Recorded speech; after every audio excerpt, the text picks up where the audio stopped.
Ils m'ont traité de honte. Ils disaient que j'étais un cas d'école, la fille qui a volé trop haut, puis qui a disparu dans l'opprobre. À Noël, ils préparaient une assiette pour le chien de ma sœur, mais pas pour moi. À la remise des diplômes de ma nièce, ils distribuaient des programmes avec le nom de tout le monde, sauf le mien.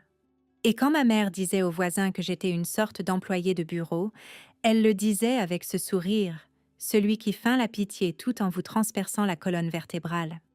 La vérité, je n'ai jamais arrêté de travailler. J'ai simplement disparu parce que c'était la seule façon de rester en vie. Ils pensaient que j'avais abandonné. Mais la seule chose que j'ai abandonnée, c'était d'avoir besoin de leur approbation. Alors, quand le nouveau petit ami de ma sœur est arrivé à ce barbecue familial, grand, la mâchoire carrée dans un polo de l'agence bien net, et qu'il m'a jeté un regard comme si je n'étais qu'un bruit de fond. Je n'ai pas bronché jusqu'à ce qu'il se fige, il a plissé les yeux, s'est approché et a murmuré « Attendez. » Directrice du FBI, Sharp. « Madame, j'ai servi sous vos ordres à l'anglais. » La pince dans ma main a failli tomber. Le visage de ma mère est devenu livide. La bouteille de bière de mon père s'est arrêtée en plein air et pour une fois, juste une fois, personne ne savait quoi dire parce que la fille qu'il méprisait était la directrice qui les surpassait tous. Mon nom est Evelyn Sharp. J'ai porté de nombreux titres en silence. Soldat, analyste, stratège et, pendant un temps, directrice d'une division dont le public n'entend jamais parler. Mais avant de partager mon histoire avec vous, j'aimerais savoir que vous êtes là avec moi. Laissez un simple « salut » dans les commentaires pour que je sache que vous écoutez, ou dites-moi d'où vous regardez. J'aime voir jusqu'où mon histoire peut aller. Et si cette histoire trouve une place dans votre cœur, merci de vous abonner. Cela aide des récits comme le mien à être entendus. Des histoires de force enfouies dans le silence. Merci. Et maintenant, laissez-moi tout vous raconter. J'étais assise seule dans mon appartement à Arlington, en Virginie, baignée dans la lueur paisible de ma lampe de bureau. Le seul son était le faible bourdonnement du trafic à l'extérieur, étouffé par les couches de verre et la distance. Mon ancien badge du FBI se trouvait dans le tiroir à côté de moi, à moitié couvert par une écharpe que je n'avais pas portée depuis des années. Je n'avais pas regardé ce badge depuis une éternité. Mais ce soir-là, il a capté la lumière juste comme il faut, comme s'il me défiait de me souvenir. Mon téléphone a vibré. Une ligne a éclairé l'écran. Fiona sera honorée au gala de reconnaissance fédérale. Maman veut que tu viennes. C'est aussi le 35e anniversaire de service de papa. Pas de salut, pas de comment vas-tu? Juste un message, aussi froid qu'un bulletin météo. Je l'ai fixé un long moment avant de verrouiller à nouveau le téléphone. Dans la famille Sharp, l'héritage n'était pas qu'un mot. C'était la loi. Mon père, Harold, a autrefois conseillé la sécurité intérieure sur le contre-terrorisme. Ma mère, Margaret, était une enseignante de lycée décorée, avec des plaques et des rubans à son nom. Et Fiona. Oh, Fiona, procureure fédérale, prodige juridique et l'enfant chéri de la famille. Son nom flottait dans les conversations de nos proches, comme un hymne. Ensuite, il y avait moi, Evelyn Sharp, celle dont on ne parlait plus. J'ai eu mon propre moment de gloire autrefois. J'ai commencé à la justice, j'ai grimpé rapidement, puis je suis passée au bureau. Mon dossier était impeccable, mes instincts plus aiguisés que la plupart. Mais après l'incident de Chicago, ce que la presse a appelé une négociation d'otages tragique devenue fatale. Tout a changé. Ils ont dit que j'avais été paralysée par la peur, que j'avais pris la mauvaise décision, que quelqu'un était mort à cause de moi. Mes parents n'ont jamais demandé ma version des faits. Ils n'ont jamais remis en question les gros titres. Ils n'ont pas crié. Ils ne m'ont pas réprimandé. Ils ont simplement cessé de m'inclure. Plus d'appels le dimanche. Pas de place à Thanksgiving. Ma chaussette de Noël a disparu de la cheminée. Je me suis volatilisée sans que personne n'ait besoin de dire les mots, mais ils n'ont jamais connu la véritable histoire. Je n'ai pas été licenciée. Je n'ai pas été rétrogradée. J'ai été réaffectée. Discrètement, hors des registres, intégré à une unité fantôme, rapportant directement au procureur général. J'ai dirigé Sentinelle, l'une des opérations les plus classifiées de l'histoire de notre renseignement intérieur, et je l'ai bien dirigée. Mais je ne pouvais pas leur dire, ni alors, ni jamais. Je me suis levée et j'ai fait face au miroir, observant les rides autour de mes yeux, la fermeté de ma mâchoire, cette immobilité d'acier qui avait remplacé mon sourire autrefois enthousiaste. Je ne m'étais pas mariée. Je n'étais pas restée en contact. Plus personne ne m'appelait Evie. J'étais la directrice Sharp maintenant, division A5. Et si cette invitation représentait quelque chose, ce n'était pas la famille. C'était un test, une performance. J'ai regardé mon reflet et j'ai hoché la tête. Pas parce que j'avais besoin de leur prouver quoi que ce soit, mais parce que j'avais besoin de savoir s'ils me reconnaîtraient encore. La voiture de location serpentait à travers les rues familières de Cleveland, des quartiers aux magasins fermés et aux enseignes délavées, inchangés depuis mon enfance. Le lieu de réception se trouvait près de Federal Square, où le drapeau flottait toujours comme des illusions d'unité recousues. Je portais un chemisier sombre et un pantalon. Aucun insigne, aucune annonce. Je n'étais pas là pour faire une scène. Alors que le bâtiment se dressait devant moi, je pouvais encore entendre sa voix, la voix de ma mère, plus claire que le moteur sous moi.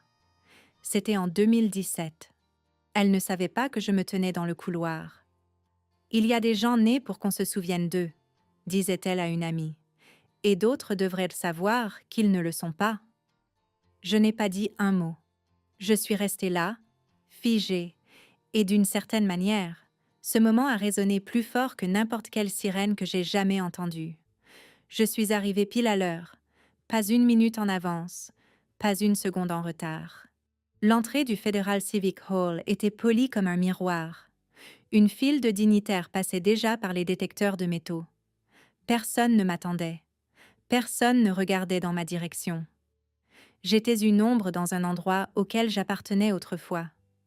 La table de réception arborait une pancarte en lettres dorées grasses, honorant les services de Fiona Sharp et Harold Sharp. Pas une seule mention de moi, pas même une ligne de courtoisie. Et pourtant, je portais le même nom de famille. J'avais le même sang. Un jour, j'avais été à la tête d'une opération dont le succès avait réécrit les protocoles nationaux sur les menaces. Une opération dont aucun civil n'entendrait jamais parler. Je me suis avancée pour confier mon manteau. Le jeune aide logistique l'a pris avec un sourire crispé, puis a vérifié sa liste. « Mademoiselle Sharp, c'est bien ça ?» a-t-il demandé en plissant les yeux. « Vous êtes à la table 12, siège d'appoint pour les invités non prévus. » J'ai hoché la tête. « Bien sûr. » Table 12, nichée derrière le stand de café et à peine à 2 pas d'un bac de recyclage. Je pouvais déjà entendre le ronronnement de la machine à expresso et le clapotis de la glace fondant dans un bol de punch à proximité. Assise à côté de moi, une femme qui avait gardé Fiona pendant un camp d'été dans le Vermont et un ancien camarade de classe à elle qui s'est présenté à moi 3 fois, comme si j'étais une étrangère à chaque fois. Pour eux, je l'étais probablement. La salle s'est légèrement obscurcie alors que les lumières de la scène s'allumaient. Puis, elle est entrée. Fiona. Robe bleu marine ajustée, puce d'oreille en diamant discrète, démarche assurée comme si elle avait répété chaque pas pour un maximum d'élégance. Elle se déplaçait comme s'il ne s'agissait pas seulement de sa soirée, mais de son couronnement. Elle a pris place au pupitre et a souri, ce genre de sourire calculé qu'utilisent les politiciens. Je suis profondément honorée d'être reconnue aux côtés de mon père. Je tiens à remercier mes collègues, mes mentors et, bien sûr, ma famille. Ceux qui m'ont soutenue à chaque décision, surtout celles qui exigeaient grâce et clarté. Personne ici n'a jamais laissé un mauvais jugement interrompre le progrès. Je l'ai ressenti comme une gifle. Cette phrase, formulée avec douceur, prononcée de manière neutre, était une lame, et elle me visait directement. Je n'ai pas bronché, je n'ai pas scié. Des années d'entraînement m'en ont assuré. J'ai juste pris le verre de soda éventé devant moi, et je l'ai siroté comme s'il n'avait pas un goût de rancœur. Alors que son discours se terminait, La salle a éclaté en applaudissements. J'ai remarqué que mon père applaudissait juste un peu plus longtemps que les autres, son expression figée et illisible. Ma mère s'est tamponné les yeux avec un mouchoir brodé aux initiales de Fiona. Puis c'est arrivé. Un homme dans un uniforme de cérémonie du FBI, impeccable, a commencé à se frayer un chemin dans la foule. Sa trajectoire menait directement à ma table. Je l'ai reconnu instantanément. Reed Carson, l'un de mes hommes. Je ne l'avais pas revu depuis le compte-rendu final après l'opération Sentinelle. Il s'est arrêté à 60 centimètres de moi, a redressé les épaules et, d'une voix qui a porté dans toute la salle, a dit « Directrice Sharp, j'ai servi sous vos ordres. C'est un honneur de vous revoir. » Le silence s'est fait total dans la salle. Les femmes à ma table se sont figées, leur verre ou leur fourchette en suspens.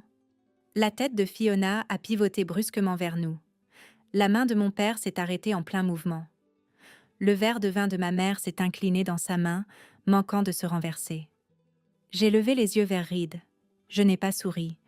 Je ne me suis pas levée. J'ai juste croisé son regard et j'ai fait un léger signe de tête. « Merci, agent Carson. » Il a salué, sans exagération, juste le protocole. Mais dans ce cadre, cela a résonné plus fort que n'importe quel microphone. Et en cet instant précis, je n'étais plus la déception. Je n'étais plus la fille disparue, l'embarras professionnel, celle qu'il n'incluait jamais dans le bulletin familial. J'étais la directrice Sharp et il devait me regarder être saluée publiquement, visiblement, sans équivoque. Reed m'attendait juste derrière le rideau de velours, dans la lueur tamisée du couloir derrière l'auditorium. L'air sentait l'eau de Cologne, la vieille moquette et l'odeur persistante des hors-d'œuvre. Mais son visage tranchait avec tout cela. Sérieux, sans sourire, ce n'était plus la jeune recrue que j'avais autrefois parrainée. Sa posture me disait tout. Ce n'était pas une visite de courtoisie. « Nous avons une situation, directrice », a-t-il dit d'une voix basse. Il y a eu un accès non autorisé au système WitnessNet. L'intrusion provient d'ici même, du bureau de Cleveland. Ma respiration ne s'est pas coupée, mais mon estomac s'est serré comme un poing. WitnessNet était la colonne vertébrale cryptée de notre programme fédéral de protection des témoins. Pas de fuite, pas de seconde chance. Si quelqu'un touchait à ce système, il ne jouait pas seulement avec des données, il jouait avec des vies, des témoins, leurs familles, des agents infiltrés dans des réseaux criminels, des gens qui avaient disparu du monde sous notre promesse qu'ils ne seraient jamais retrouvés. « Montrez-moi », ai-je dit, le suivant vers un coin sécurisé près de la zone de préparation du traiteur. Il m'a tendu une tablette déjà déverrouillée. Reed avait extrait les journaux d'accès. J'ai parcouru les entrées, mon doigt traçant la séquence, les horodatage, l'emplacement, les jetons d'authentification. L'adresse IP correspondait à un appareil gouvernemental enregistré au bureau satellite du centre-ville de Cleveland. Mes yeux se sont plissés en lisant la ligne suivante. Propriétaire de l'appareil, Fiona Sharp. Je me suis tournée lentement vers lui. « Vous en êtes absolument sûr ?»« À 99%, a-t-il dit, la mâchoire tendue. Mais il y a pire. Le jeton utilisé pour entrer dans le système a été délivré à Samuel Whittaker. Whittaker. Le nom est tombé comme de la glace dans mon dos. Fiona l'avait encensé dans plus d'une interview médiatique, le qualifiant de pilier sans compromis de l'intégrité juridique.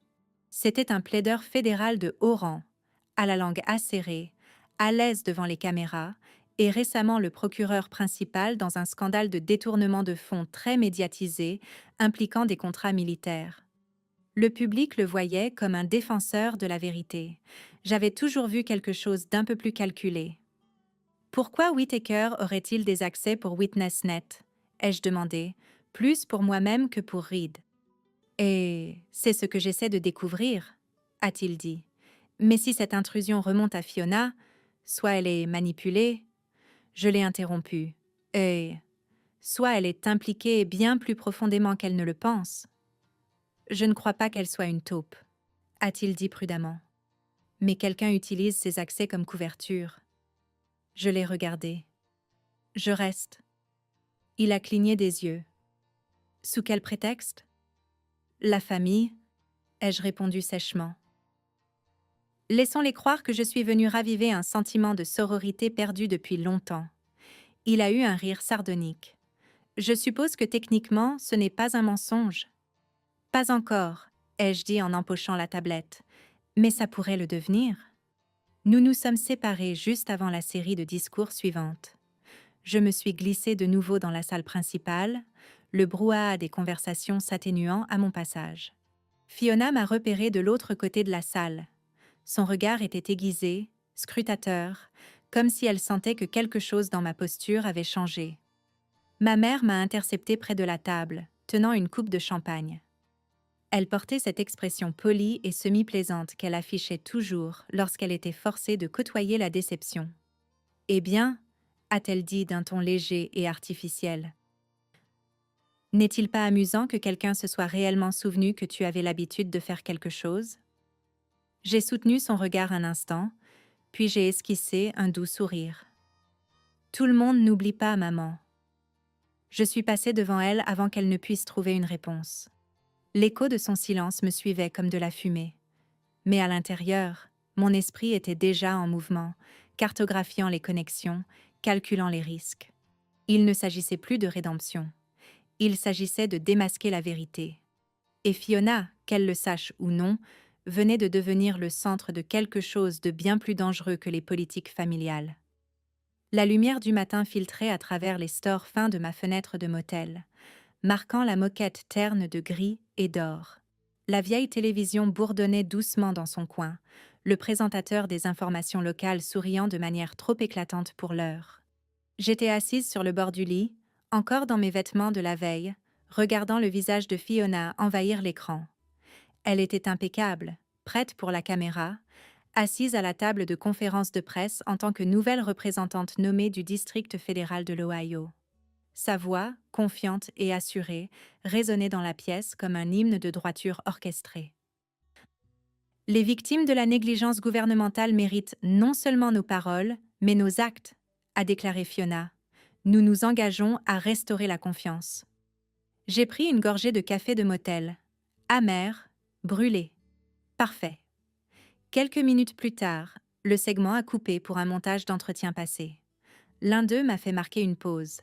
Fiona encore, cette fois dans une conversation en tête-à-tête avec un podcasteur de Washington, D.C. Son expression était douce, mais calculée. Elle travaillait autrefois pour le département de la justice, a-t-elle dit en souriant. Mais Evelyn ne s'est jamais vraiment adaptée à la culture de la responsabilité. Je n'ai pas bronché. Je n'ai pas jeté mon mug. J'avais déjà vu cela. Je l'avais même enregistré.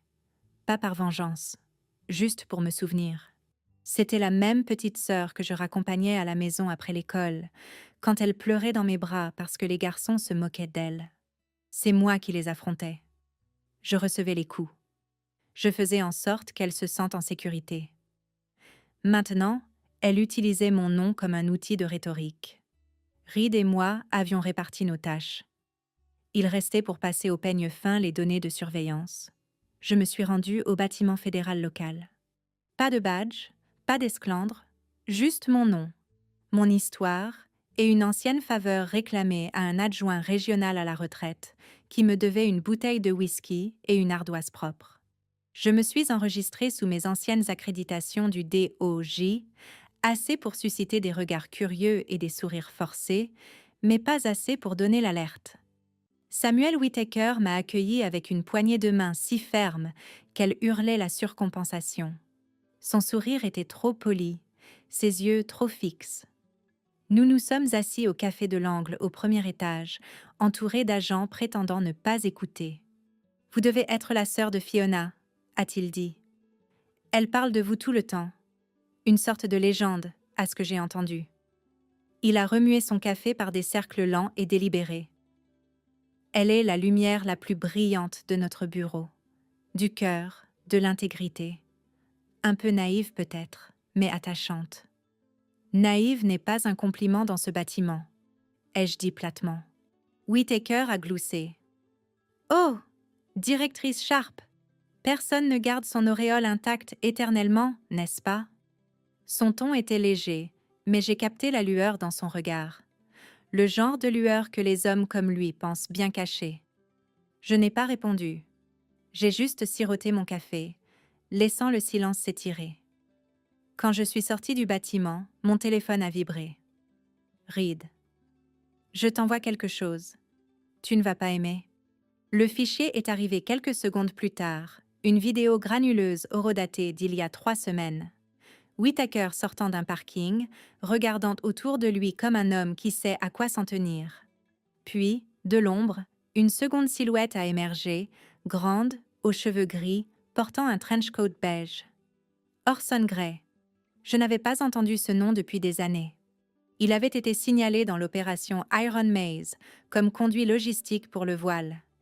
L'un des syndicats nationaux les plus insaisissables que nous ayons jamais essayé de coincer. Sociétés écrans, transactions cryptées, liens profonds avec des sous-traitants de la défense et des membres du personnel du Congrès. Nous n'avions jamais pu l'attraper. Il avait disparu en 2014. Jusqu'à maintenant. Whittaker le rencontrait.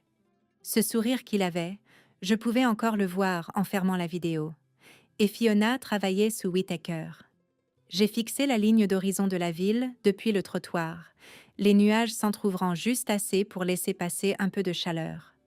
Une chose devenait dangereusement claire. Fiona n'était pas seulement à proximité de l'intrusion, elle se tenait dans son ombre. Et si Orson Gray était sorti de l'obscurité, il ne s'agissait pas seulement de trahison. C'était la guerre. J'ai retrouvé Fiona à l'ancien site de Candela, un centre d'entraînement du FBI oublié depuis longtemps, enfoui sous des couches de poussière et d'histoires classifiées. Pour le public, ce n'était rien de plus qu'une propriété condamnée. Pour moi, c'était autrefois un sanctuaire pour les agents trop profondément infiltrés pour refaire surface. C'était poétique de la mener ici, un lieu bâti pour le secret, portant désormais la vérité. Elle a garé une voiture de location délabrée au bord de l'asphalte fissuré. Le vent s'est levé quand elle est sortie, boutonnant son blazer comme s'il pouvait la protéger de ce que j'allais dire. Elle a hésité en me voyant, mais je n'ai pas attendu les politesses. Je lui ai tendu un dossier épais, scellé dans une ancienne enveloppe de briefing. « C'est le témoin que vous protégez, n'est-ce pas ?» Fiona l'a ouvert. J'ai regardé ses yeux parcourir la première page, puis se poser sur la photographie fixée en haut. Un cliché granuleux horodaté de Mexico en 2018.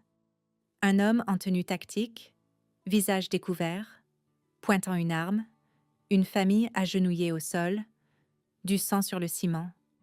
Elle a dégluti péniblement. « C'est lui ?» ai-je demandé doucement. Elle a hoché la tête une seule fois. Whittaker m'a dit que c'était un survivant, qu'il avait échappé au cartel et qu'il avait des informations critiques. Ce n'est pas un survivant, ai-je dit. C'est un commandant, l'un des agents les plus haut placés du voile. Cet homme n'a pas fui l'incendie. C'est lui qui l'a allumé. Le visage de Fiona s'est vidé de ses couleurs. Mais nous lui avons donné une protection, une accréditation complète. J'ai signé pour ça. Mon Dieu, Evelyn.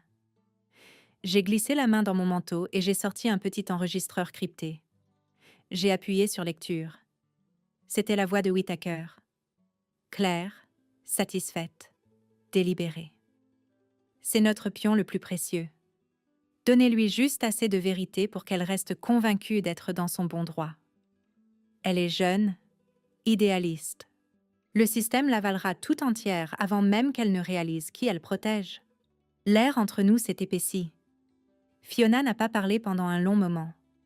Quand elle l'a enfin fait, ce n'était pas pour se défendre. Sa voix était vide. Je voulais juste aider quelqu'un. Je pensais faire ce qui était juste. Je n'ai pas faibli. Il n'y avait pas de place pour cela ici. Sauver quelqu'un sans demander qui meurt à cause de cela, ce n'est pas de la justice, Fiona. C'est de l'aveuglement. Sa lèvre a tremblé. La même fille que je tenais autrefois pendant ces terreurs nocturnes se tenait là, brisée sous le poids de ses propres bonnes intentions.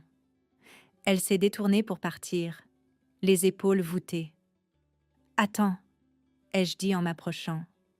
J'ai sorti de ma poche un petit tracker de santé, le genre vendu comme bracelet de sport. Je l'ai attaché doucement autour de son poignet. Qu'est-ce que c'est? Juste une précaution, ai-je dit. Il surveille les signes vitaux et la localisation. Elle a cligné des yeux vers moi. Tu ne me fais pas confiance? Je te fais assez confiance pour essayer de te garder en vie. C'est plus que ce que je peux dire des gens avec qui tu travailles. Ses doigts ont effleuré le bracelet. Elle n'a pas discuté. Elle ne l'a pas retiré. Ce soir-là, bien après que les ombres eurent englouti la carcasse de Candela, le téléphone de Fiona s'est éclairé. La voix de Whittaker est passée, mesurée, calme, répétée. Je sais qui tu as rencontré aujourd'hui. Evelyn Sharp a une longue habitude de briser des carrières. Tu penses vraiment qu'elle ne sacrifierait pas sa propre sœur pour protéger ce qui reste de la sienne? Fiona n'a pas répondu, mais sa main s'est crispée sur le téléphone. Et pour la première fois depuis que nous étions enfants, il n'y avait pas de peur dans ses yeux. Il y avait du feu. Ma mère m'avait appelé 2 jours plus tôt, utilisant une voix si calme que j'ai failli y croire. « Il est temps que nous nous asseyions ensemble », avait-elle dit, comme une famille. Je n'y ai pas cru. Pas une seconde, mais j'ai dit oui car parfois, le moyen le plus rapide de découvrir un piège est de marcher droit dedans. Ils avaient choisi la vieille maison, celle de notre enfance à Lakewood. Les meubles étaient réarrangés, la salle à manger astiquée, mais elle sentait toujours le nettoyant au citron et la distance glaciale. Harold, mon père, m'a accueilli avec un sourire ouvert qui n'atteignait pas ses yeux. Fiona n'a rien dit, jetant juste un regard qui m'a semblé trop long et trop acéré. Avant le dîner, je suis entrée dans mon ancienne chambre. Elle n'était plus à moi depuis plus d'1 décennie, mais quelqu'un avait pris la peine de faire croire qu'elle était intacte. Même lit, même bibliothèque, même photo encadrée de moi le jour de ma prestation de serment au département de la justice, désormais posée sur le bureau. Le cadre était vieux, terni dans les coins, mais la trace de poussière en dessous m'a indiqué qu'il avait été placé là récemment comme un élément de mise en scène. Je n'ai pas été flattée. En retournant vers la salle à manger, je me suis arrêtée près de la bouche d'aération du couloir. La voix de mon père murmurait, basse et tranchante, lors d'un appel qu'il tentait de garder discret. « Elle sera là. Je ne veux plus rien avoir à faire avec ça après ce soir. » Cela le confirmait. Je n'étais pas la première arrivée. Quelqu'un d'autre les manipulait dans l'ombre. Le dîner était une mise en scène. Il y avait du poulet rôti, des pommes de terre gratinées et du vin. Du merlot, qu'aucun de nous n'avait jamais aimé, mais que nous gardions toujours pour les apparences. Ils ont fait la conversation. Harold a parlé de golf. Ma mère a évoqué l'église. Fiona, pour une fois, est restée silencieuse jusqu'à ce que Harold s'éclaircisse la gorge et place une grande enveloppe au centre de la table. « Tu n'as plus besoin de te cacher, » a-t-il dit. « Nous savons ce que tu as fait. » J'ai fixé l'enveloppe. Mes mains ne tremblaient pas en l'ouvrant. À l'intérieur se trouvaient de faux mémos internes, des versions falsifiées de documents réels de WitnessNet. Dans ces faux, c'est moi qui manipulais les données, modifiais les identités, me faisant passer pour une lanceuse d'alerte devenue héroïne. Un arc de rédemption créé sur le dos de personnes cachées. « Où avez-vous eu ça ?» ai-je demandé. La voix de Fiona était plus tranchante que les couteaux sur la table. « Depuis combien de temps me suis-tu ?»« Je ne te suivais pas, » ai-je dit. « Je te protégeais. » En me mettant sur écoute, en plaçant du matériel de surveillance sur mon poignet, sa voix s'est brisée. « C'est ça que tu appelles de la protection ?» Elle a fouillé dans son sac, a sorti le bracelet de santé et l'a jeté sur la table comme s'il lui brûlait la peau. « Qu'est-ce que tu fabriques, Evelyn? Tu te refais un nom en me traînant dans la boue? »« Je fais ce que j'ai toujours fait, » ai-je dit calmement. « Je nettoie ce que le système néglige. Toi y compris. » C'est à ce moment-là que les lumières se sont éteintes. Un noir d'encre a envahi la salle à manger. Un instant plus tard, la porte d'entrée a explosé vers l'intérieur. Le bruit du bois qui éclate et des bottes sur le carrelage a déchiré la maison. 3 hommes sont entrés, masqués, vêtus d'un équipement tactique sombre. Leurs fusils n'étaient pas levés, mais leur intention était sans équivoque. « Elle », a dit l'un d'eux, me pointant directement du doigt. Elle en sait trop. Et les autres? A demandé un autre, désignant Fiona et mes parents. Plus utile. L'un d'eux s'est avancé vers moi. J'ai suivi le mouvement, tombant en arrière de ma chaise, percutant le sol durement, mais pas avant que mon pouce ne trouve la rainure cousue sous ma manche, pressant le bouton d'urgence piqué dans la manchette de mon blazer. Ma véritable sécurité. Je n'avais jamais compté sur le fait que Fiona porterait le tracker indéfiniment. Je savais qu'elle finirait par l'enlever, par honte ou par colère. C'est pourquoi j'avais prévu une redondance. La deuxième couche était intégrée dans la doublure de mon manteau, conçue pour envoyer un signal silencieux à Reed et déclencher une balise de géolocalisation si elle était activée sous la contrainte. Les hommes ne l'ont pas remarqué. Ils m'ont relevé brutalement, l'un d'eux pressant le métal froid d'une arme à la base de mon crâne. Ma mère a hurlé. Mon père a levé les deux mains. Fiona est restée figée. « Tu pensais qu'on ne te trouverait pas ?» a grogné celui qui me tenait. « Directrice Sharp, traîtresse à la cause. »« Je n'ai jamais rejoint votre cause, » ai-je dit entre mes dents. « Exactement. » Il a levé son arme. Et alors, de l'extérieur, le sifflement aigu des brouilleurs de signaux s'est arrêté. Les sirènes, les bruits de pas, les lampes tactiques ont jailli à travers les fenêtres. Mon piège venait de refermer le leur. Mais en cet instant, juste avant que le chaos ne frappe, Fiona m'a regardée et je n'ai pas vu une petite sœur effrayée. J'ai vu une femme réalisant que le champ de bataille n'était jamais là où elle le pensait. Il était à notre table de dîner, sous notre toit, ancré dans le silence d'une famille, qui n'avait jamais demandé pourquoi elle croyait ce qu'elle croyait, mais seulement qui lui avait dit de le croire. Quand Reed Carson a reçu le signal d'urgence, il n'a pas appelé de renfort. Pas tout de suite. On ne pouvait plus faire confiance à tout le monde au bureau désormais. Il l'avait appris à ses dépens.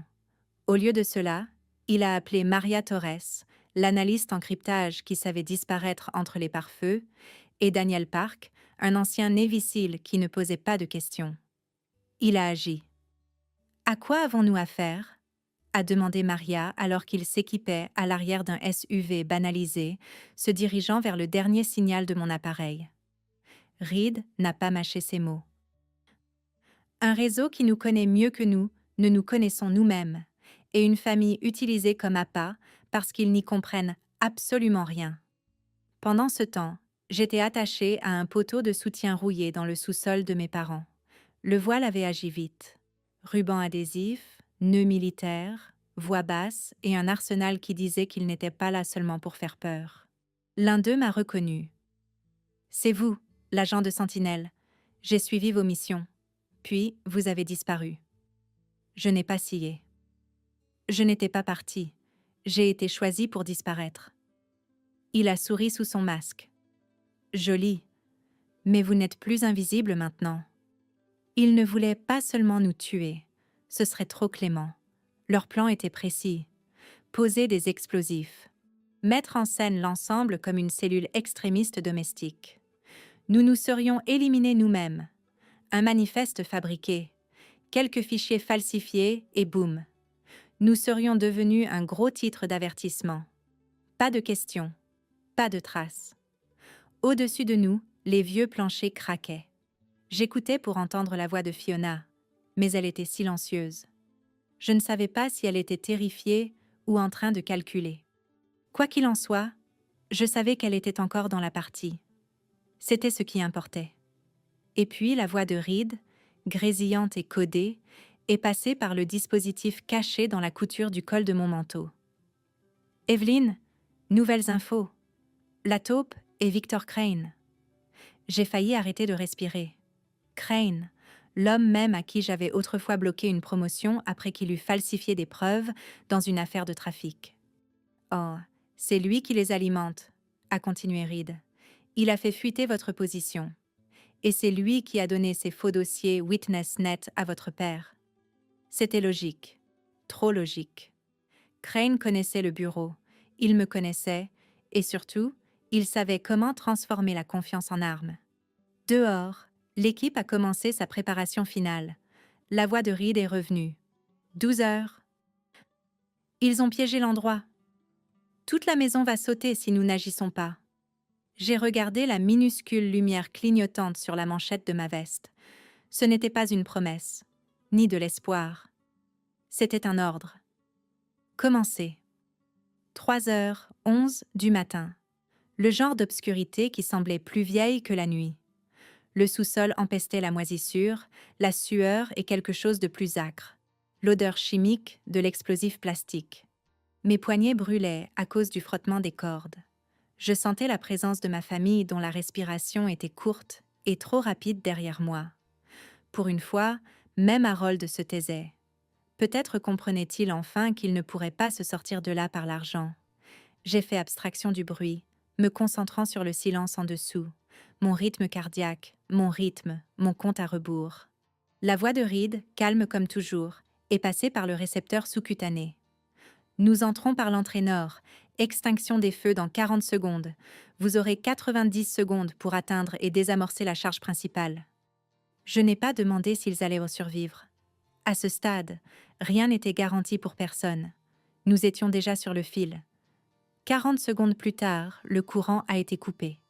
Dans l'obscurité, j'ai glissé la lame du talon de ma botte et j'ai tranché les cordes.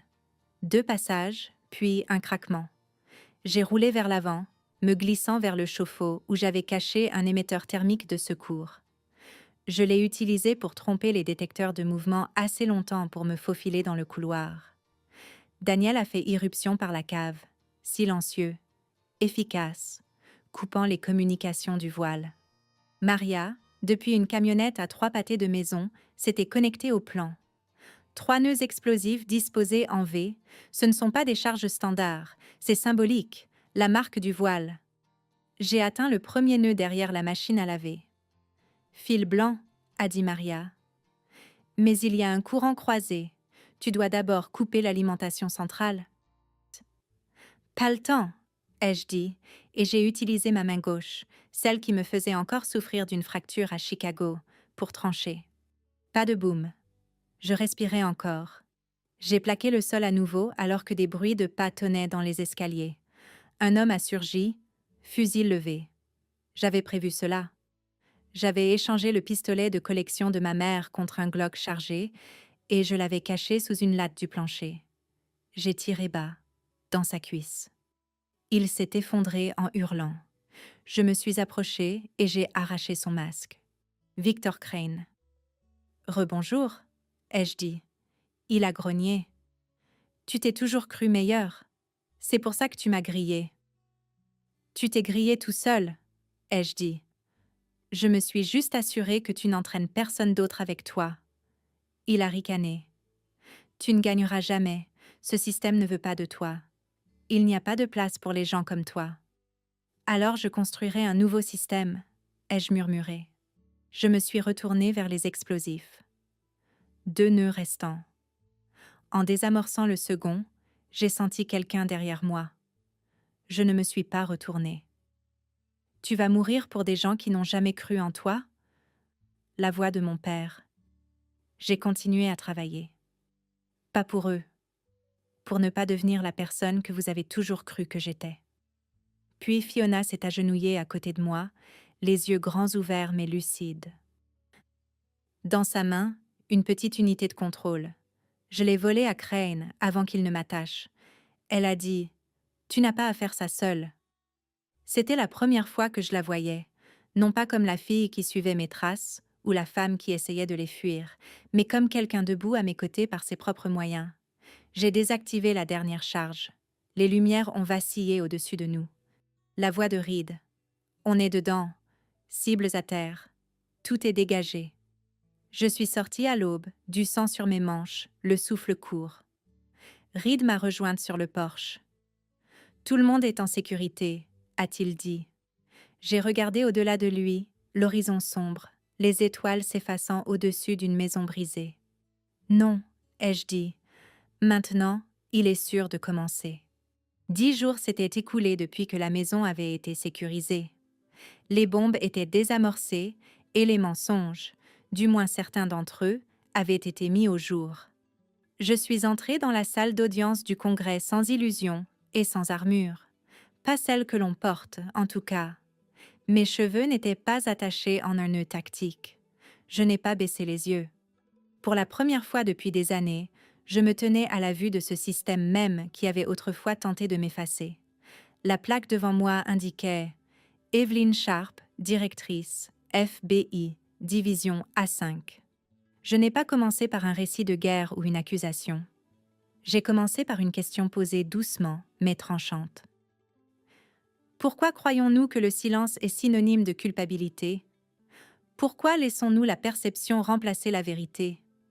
J'ai laissé les mots flotter dans l'air comme une ligne de faille prête à craquer. Puis, je me suis tournée vers le président du comité de surveillance, l'homme même qui avait signé l'ordre me dépouillant de mon autorité des années plus tôt. Et quand le système veut enterrer quelqu'un, ai-je dit, il n'a pas besoin d'un procès. Il a seulement besoin d'une rumeur. Personne ne bougeait, personne ne m'interrompait. Puis j'ai tout exposé. Tout ce qu'ils avaient essayé de cacher. Les fichiers cryptés de Maria. La chaîne de possession de Reed. La corroboration de Fiona en tant que second témoin. Chaque pot de vin, chaque murmure, chaque boîte aux lettres mortes identifiée et vérifiée. Mais je ne me tenais pas là en victime. Je n'ai pas dit qu'on m'avait fait du tort. J'ai dit le contraire. Je faisais partie de ce système. Je leur ai dit que j'étais restée silencieuse quand j'aurais dû parler. J'avais fait des compromis sous la bannière du devoir. C'est ma responsabilité. Je n'ai pas demandé ma réintégration. J'ai proposé autre chose. Quelque chose de dangereux pour tous les arrivistes dans la salle. Une restructuration complète de WitnessNet. Un transfert de la surveillance à un conseil civil indépendant. Aucun lien politique. Aucune pression électorale. Juste des yeux qui ne s'irriment pas. Il y a eu de la résistance. Il y en a toujours. Mais j'ai alors diffusé la dernière vidéo. Elle provenait d'une caméra minuscule dissimulée dans le socle d'une lampe dans le bureau de Crane. Granuleuse, mais claire. Sa voix, son visage et une transaction financière acheminée par une société écran liée à la fondation Helix. Un nom autrefois loué pour sa politique de sécurité frontalière, désormais exposé comme le blanchiment d'argent du voile. Ils l'ont arrêté en temps réel. Il ne s'est pas débattu. Il s'est simplement tourné vers moi, le regard vide et vaincu, et a dit « Tu gagnes cette fois ». Je n'ai pas répondu. Je n'en avais pas besoin. Il avait fini d'occuper mon esprit. Après l'audience, ma mère m'a approchée dans le couloir. Pas d'excuses, juste une phrase. Si tu es ce que le système ne pouvait pas regarder, peut-être que j'ai fermé les yeux trop longtemps moi aussi. Ce n'était pas une réconciliation totale, mais c'était une brèche. Mon père n'a rien dit, mais il m'a tendu une photo. La même qu'il y a des années, celle de ma première nomination au département de la justice. Cette fois, le cadre était neuf. Et en bas, gravé dans le laiton, se trouvaient-ils les mots « Evelyn Sharp, jamais effacés ». J'ai quitté Capitol Hill sans applaudissements ni flash. Ce que je portais à la place était une nouvelle mission. Concevoir un réseau de données fédéral sécurisé. Cette fois, pas pour la gloire, mais pour les oubliés. Pour ceux qui, comme moi, avaient été enterrés sous le bruit, mais respiraient encore. Le printemps était devenu chaud dans une petite ville frontalière de l'Arizona. Le genre de chaleur que l'on sent mériter. Je me tenais sur une scène de fortune dans le gymnase d'un lycée public, la lumière du soleil tombant sur les chaises pliantes et les bannières délavées. Ils ne m'ont pas présentée comme une ancienne directrice du FBI, mais simplement comme une femme qui avait traversé un système et en était revenue avec la vérité. Il y avait 130 diplômés devant moi, s'agitant dans des robes trop grandes pour leurs épaules, les yeux brillants de questions auxquelles le monde n'avait pas encore répondu. Je n'avais pas de discours en main, pas de notes, juste une phrase. La vérité n'applaudit pas. Elle ne distribue pas de médailles, mais c'est la seule chose qui sera encore debout à vos côtés quand tout le reste s'écroulera. Je ne sais pas s'ils ont compris ce que je voulais dire. Peut-être le feront-ils un jour. Après l'audience, je ne suis pas restée à Washington. J'ai refusé les interviews, les contrats pour mes mémoires, les propositions de documentaires. Pas de Netflix, pas de prêt-de-plume.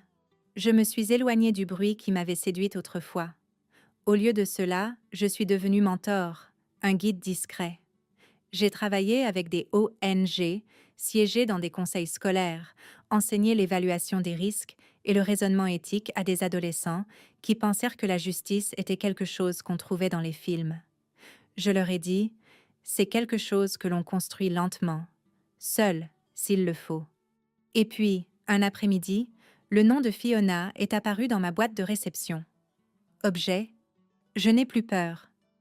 Elle avait joint une photo d'elle sur scène lors d'une conférence sur la protection des témoins, non plus comme sujet d'étude, mais comme conférencière, posant des questions, construisant une structure, ne se laissant plus manipuler.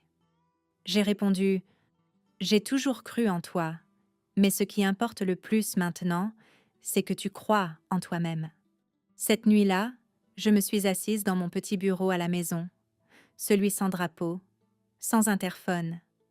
Sur l'étagère la plus haute se trouvait un dossier scellé, le fichier original du voile. Je ne l'avais pas remis. Pas parce que je le cachais, mais parce que j'avais besoin de me souvenir.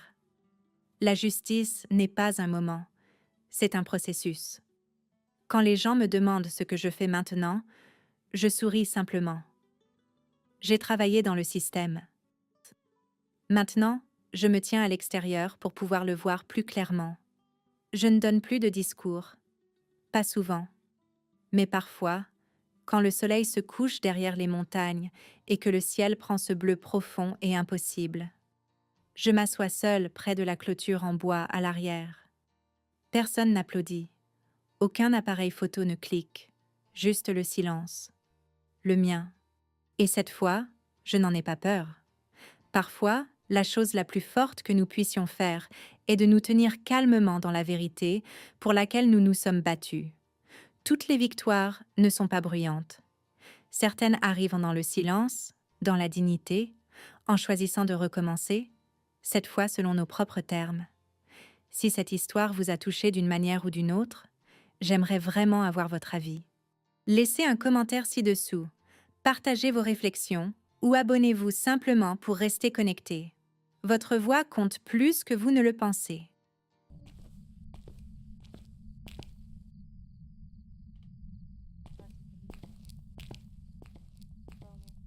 Encontré la habitación. ¿Dónde es? Segundo piso. Ok.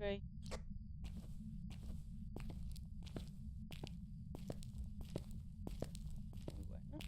Pues es que de aquí a que yo solo fuera piso por piso.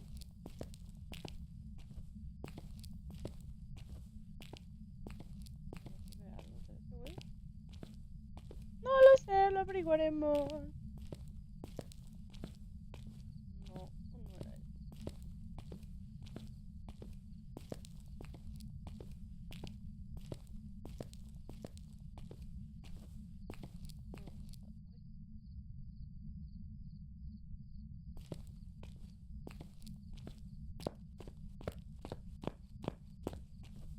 Hola, Fiori, ¿cómo estás? Happy, happy, happy. Pues aquí hay luces prendidas. ¿Prendiste luces?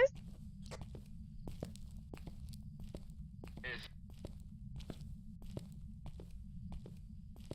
Este güey. ¿Quieres jugar, Fiori? ¿Dónde está este güey?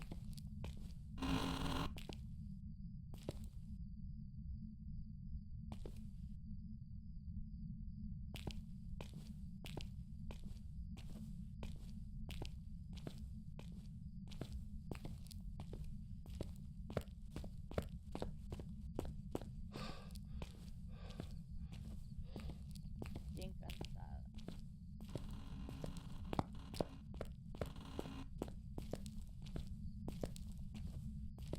¿Qué viste o qué?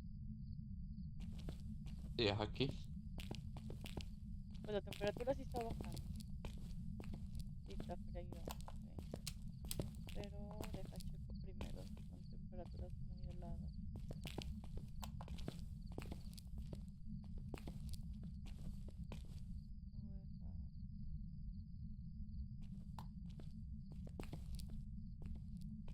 Coma puntos. ¿Ya las viste? Con mi carita y Toño. A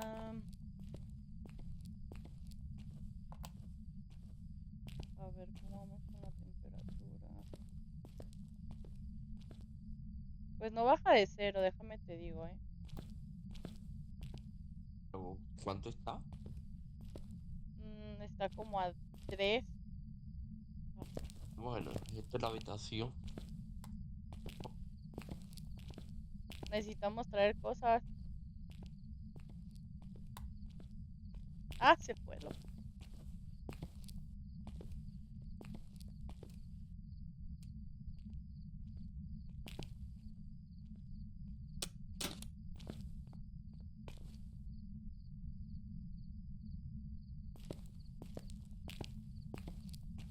Vamos a ver si se ve algo.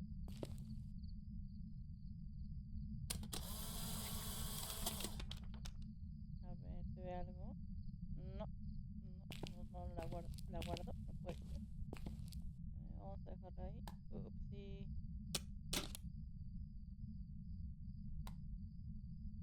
Levante, a ver. Tenemos. ¿Traes incienso? Sí.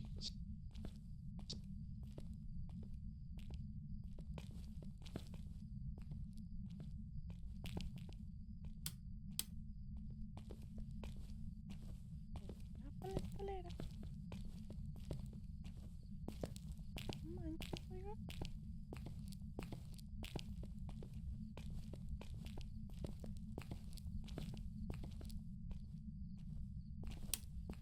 Yo dice para abajo estas cosas ciegas. No manches, no veo nada, loco. Y yo menos. Güey, me dejó sola. O sea, ¿ves? Se va. No le importa mi bienestar. Voy a volver loco aquí. Ok. Debe de haber algo para prender la pinche luz de la escalera, loco. No puede ser posible.